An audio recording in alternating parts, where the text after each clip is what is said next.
નમસ્કાર, પંચાયત સમાચાર 24માં આપનું સ્વાગત છે। ફતેપુરાના વડવાસ રોડ પર માલવાહક વાનમાં લટકીને શાળાએ જતા વિદ્યાર્થીઓનો વિડીયો થયો વાયરલ। સુરક્ષા સામે ઉઠ્યા ગંભીર સવાલો। ફતેપુરા પંથકના વડવાસ ડુંગર માર્ગ પરથી શાળાએ જતા વિદ્યાર્થીઓની સુરક્ષાને નેવે મૂકતો એક અત્યંત ચોંકાવનારો કિસ્સો પ્રકાશમાં આવ્યો છે। અહીં માસૂમ વિદ્યાર્થીઓ પોતાના જીવના જોખમે ખાનગી માલવાહક વાહનોમાં મુસાફરી કરવા મજબૂર બન્યા હોવાની ઘટનાએ ભારે ચકચાર જગાવી છે।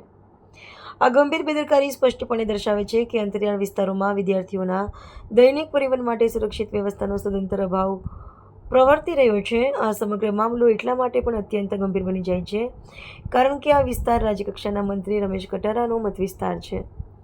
હાલમાં સોશિયલ મીડિયા પર વાયરલ થયેલા એક દ્રશ્ય શ્રાવ્યમાં સ્પષ્ટપણે જોઈ શકાય છે કે એક માલવાહક પિકઅપ વાહનમાં ક્ષમતા કરતાં અનેક ગણા વધુ વિદ્યાર્થીઓને અસુરક્ષિત રીતે બેસાડવામાં આવ્યા છે।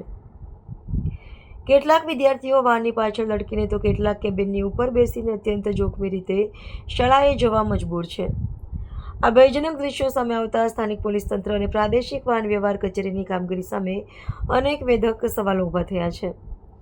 જાગૃત નાગરિકો દ્વારા સઘન માંગ કરવામાં આવી રહી છે કે વિદ્યાર્થીઓના જીવ સાથે ખુલ્લેઆમ ચેડા કરવા આવા બેફામ વાહન ચાલકો સામે તાત્કાલિક ધોરણે કડક અને શિક્ષાત્મક કાર્યવાહી કરવામાં આવે। તદુપરાંત ભવિષ્યમાં કોઈ ગંભીર કે ગોઝારી દુર્ઘટના ન સર્જાય તે માટે વહીવટી તંત્ર દ્વારા શાળાકીય પરિવહન માટે સલામત અને કાયમી વ્યવસ્થા ઊભી કરવી અત્યંત આવશ્યક બની ગઈ છે।